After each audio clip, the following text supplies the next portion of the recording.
Hello, नमस्कार साथियों। Online education परिवार यूट्यूब चैनल में आप सभी साथियों का स्वागत है। साथियों, ये क्लास आपके लिए बहुत ही महत्वपूर्ण रहने वाली है। इसमें हम लेकर आए हैं बजट 2025-26 जो हाल ही में अभी घोषित किया गया है। हाल ही में घोषित बजट 2025-26 के बारे में जितनी भी महत्वपूर्ण बातें हैं उनको हम इस क्लास में लेकर आए हैं।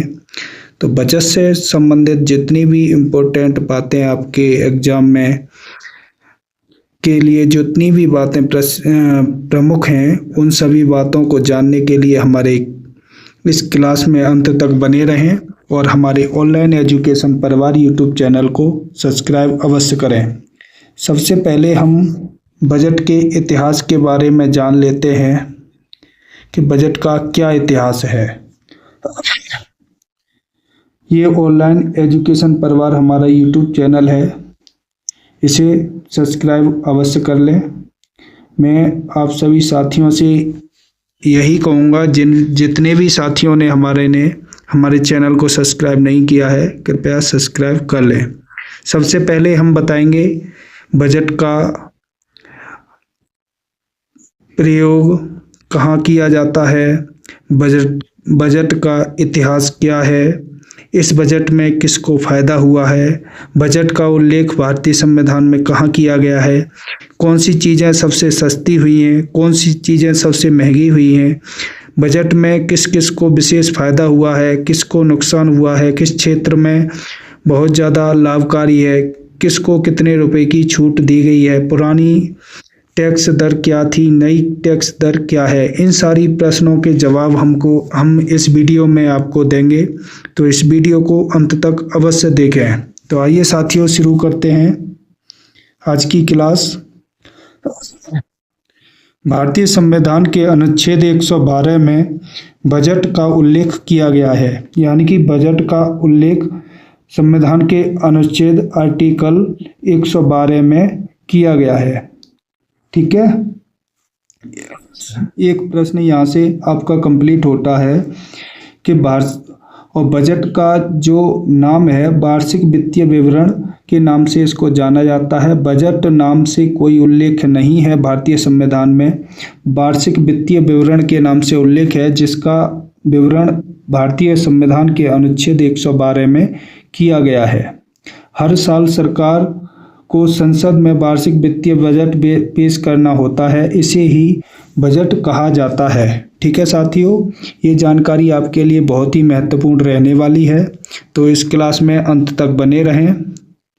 बजट से जुड़ी हुई खास बातें, बजट से जुड़ी हुई खास बातें जैसे बजट आय और व्यय का विवरण होता है, यानी कि हमारे बजट में क्या होता है, जो हमारी इनकम होती है, जो हमारा खर्चा होता है, उसका ब्यौरा दिया गया होता है बजट में। ठीक है, यह एक वित्तीय वर्ष के लिए बनाया जाता है, यानी कि ये एक वर्ष के लिए बनाया जाता है, वित्तीय वर्ष के लिए बनाया जाता है। यह वित्तीय वर्ष 1 अप्रैल से शुरू होकर 31 मार्च तक चलती है। एक वित्तीय वर्ष 1 अप्रैल से लेकर के 31 मार्च तक चलती है। ठीक है, ध्यान रखना इन बातों का, बहुत ही इम्पोर्टेंट है। बजट में सरकार उद्योग, शिक्षा, स्वास्थ्य, विनिर्माण, परिवहन जैसे क्षेत्रों में विकास कार्यों के लिए खर्च का अनुमान लगाती है। ठीक है, नेक्स्ट, बजट को तैयार करने का जिम्मा केंद्र और राज्य सरकार दोनों का होता है। बजट को विधायिका के अनुमोदन के लिए तैयार किया जाता है। बजट को पेश करने का जिम्मा भारत के वित्त मंत्री के पास होता है।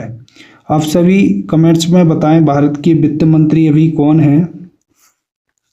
बजट को पेश करने का समय हर साल 1 फरवरी, यानी कि फरवरी का पहला दिन होता है। 1 फरवरी को बजट पास होता है। अभी हाल ही में 1 फरवरी 2025 को बजट पास हुआ है। मैं सारी बातों को लेकर आया हूं जो आपके एग्जाम में पूछी जाती हैं। मेन पॉइंट हम लेकर आए हैं इस क्लास में। जितने भी बजट से संबंधित प्रश्न हैं वो सारे इस क्लास में आपको देखने को मिलेंगे।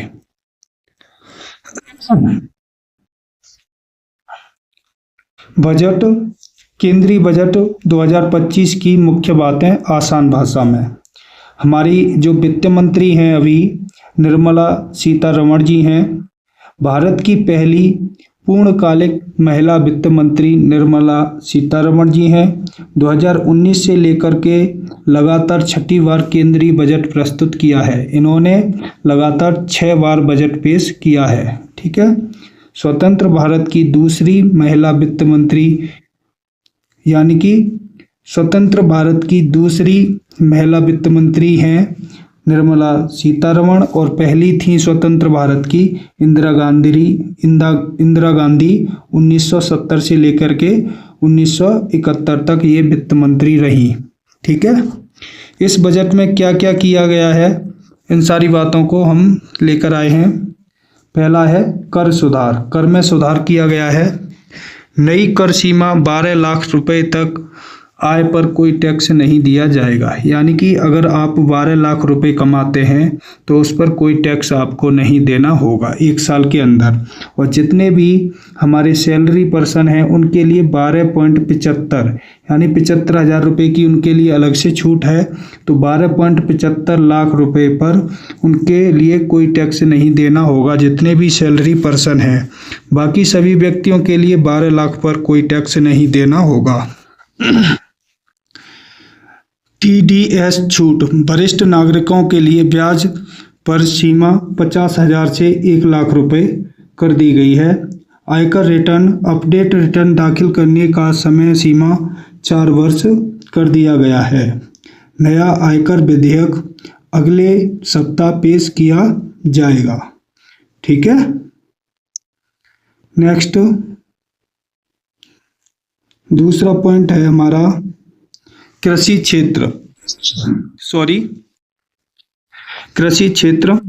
इसमें क्या सुधार किए गए हैं। प्रधानमंत्री धान्य कृषि योजना 100 जिलों में लागू की गई है। इसमें 1.70 करोड़ किसानों को लाभ मिलेगा। दूसरा है KCC किसान क्रेडिट कार्ड। इसमें 5 लाख तक ऋण उपलब्ध कराया जाएगा।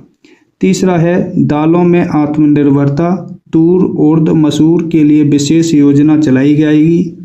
मखाना बोर्ड बिहार में स्थापित किया जाएगा। ये बहुत ही इम्पोर्टेंट प्रश्न है। मखाना बोर्ड की स्थापना कहाँ की जाएगी। बिहार में की जाएगी। ठीक है। नेक्स्ट तीसरा पॉइंट है हमारा विज्ञान और नवाचार। विज्ञान और नवाचार में R&D को बढ़ावा दिया गया है। 20,000 करोड़ का आवंटन किया गया है। प्रधानमंत्री अनुसंधान फेलोशिप। इसमें 10,000 छात्रों को लाभान्वित किया जाएगा प्रधानमंत्री स्कॉलरशिप योजना के तहत। नया gene bank 10 lakh German plasma लाइनों के साथ स्थापित किया जाएगा। नेक्स्ट है चौथा पॉइंट निर्यात और उद्योग। निर्यात और उद्योग में क्या है। इलेक्ट्रॉनिक्स और EV प्रोत्साहन। Lithium battery LED LCD TV textile centre में छूट। इनमें छूट की गई है। इनको सस्ता किया गया है। MRO सुविधा जहाज निर्माण और रेलवे मरम्मत के लिए छूट। ठीक है। व्यापार सुधार क्लियरेंस प्रक्रिया आसान दस्तावेज जमा करने में छूट दी गई है। ये हमारा ऑनलाइन एजुकेशन परिवार YouTube चैनल है। इसे सब्सक्राइब अवश्य कर लें। नेक्स्ट महंगा होने वाली वस्तुएं यानी किन किन चीज़ों को महंगा किया गया है।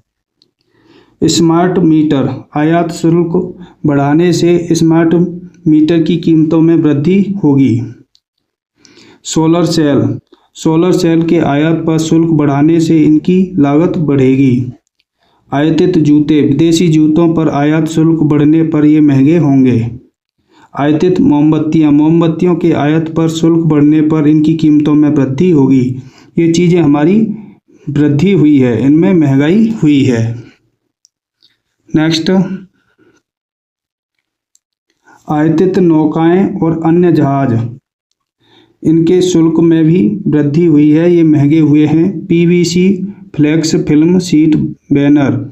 इन वस्तुओं के आयात पर शुल्क बढ़ने पर कीमतों में वृद्धि होगी।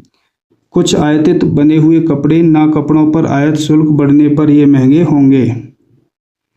इंटरैक्टिव फ्लैट पैनल डिस्प्ले, नए आयात पर शुल्क बढ़ने पर इनमें वृद्धि होगी, इनकी कीमतों में वृद्धि की जाएगी। साथियों, ये हमारा चैनल है, इसे सब्सक्राइब अवश्य कर लें, ठीक है। और कौन कौन सी चीज़ें सस्ती हुई हैं? महंगी आपने देख ली, अब है सस्ती। आयातित जीवन रक्षक दवाएं, 6 जीवन रक्षक दवाओं को बेसिक कस्टम ड्यूटी से पूरी तरह से छूट की गई है, जिसमें कैंसर और दुर्लभ बीमारियों की दवाएं सस्ती की गई हैं, ठीक है, दवाओं को सस्ता किया गया है। नेक्स्ट है इलेक्ट्रिक वाहन, ईवी कारें। इलेक्ट्रॉनिक वाहनों में कुछ किस्मों पर आयातित शुल्क में कटौती की गई है। ईवी कारें यानी जो इलेक्ट्रॉनिक व्हीकल होंगे वो सस्ते किए गए हैं। मोबाइल फ़ोन के पुर्जों पर आयात शुल्क में कमी की गई है, इनकी कीमतों में गिरावट होगी, यानी कि मोबाइल फ़ोन सस्ते हो गए हैं। एलईडी टीवी और इनके कंपोनेंट के आयात शुल्क पर कटौती, यानी कि हमारी जो एलसीडी और एलईडी हैं उनको भी सस्ता किया गया है।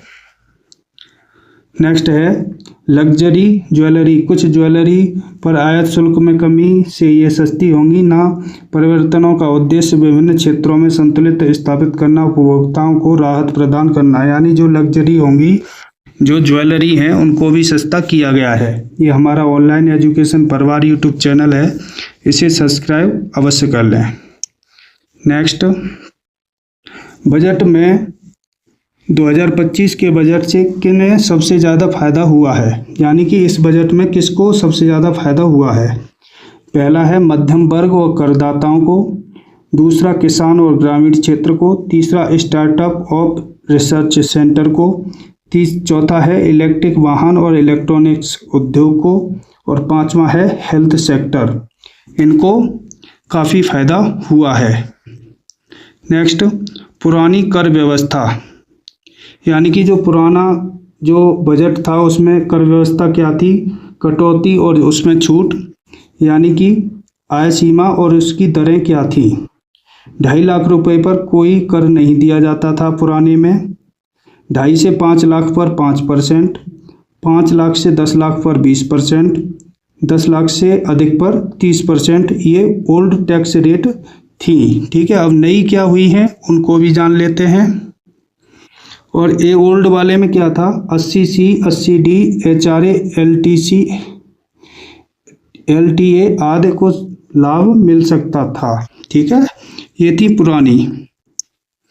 नई कर व्यवस्था है 2025 में जो लागू की गई है, इसमें 0 से लेकर के 3 लाख पर कोई कर नहीं, 3 से 6 लाख पर 5%, 6 से 9 लाख पर 10%, 9 से 12 लाख पर 15%, 12 से 15 लाख पर 20% किया गया है, और 12 से 15 लाख पर 20% और 15 लाख से ऊपर 30% किया गया है। इसमें जो व्यक्ति 12 लाख रुपए साल कमाता है उसको कोई टैक्स देने की ज़रूरत नहीं है, उनको 0 किया गया है। नई घोषणा 2025 बजट में 12 लाख तक की आय पर कोई टैक्स नहीं देना होगा, ठीक है।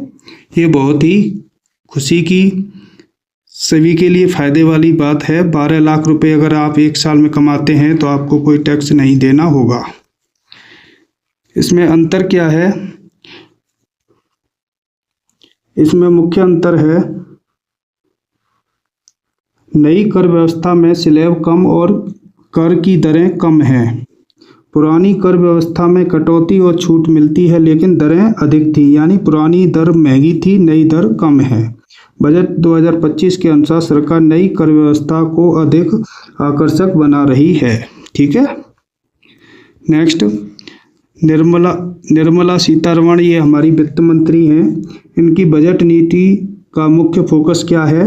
मध्यम वर्ग को टैक्स में राहत, कृषि और एमएसएमई क्षेत्र का विकास, अनुसंधान और इनोवेशन को बढ़ावा, विदेशी उत्पाद की आत्मनिर्भरता कम करना, यानी स्वदेशी वस्तुओं को ज़्यादा प्रोत्साहन देना। ये थी साथियों बजट से संबंधित महत्वपूर्ण बातें। जिनको आपने देखा, जाना और सीखा, इस क्लास को अधिक से अधिक अपने दोस्तों में शेयर करें। 1 से 2 बार देखें। इस क्लास में जितने भी न्यू बजट से संबंधित प्रश्न हैं उनके सारे प्रश्नों के जवाब आपको इस क्लास में मिल जाएंगे।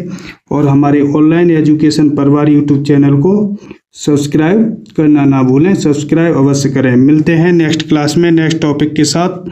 जब तक सभी साथियों को जय हिंद, जय भारत, वंदे मातरम। धन्यवाद सभी साथियों का। जय हिंद। हमारे चैनल को सब्सक्राइब अवश्य कर लें।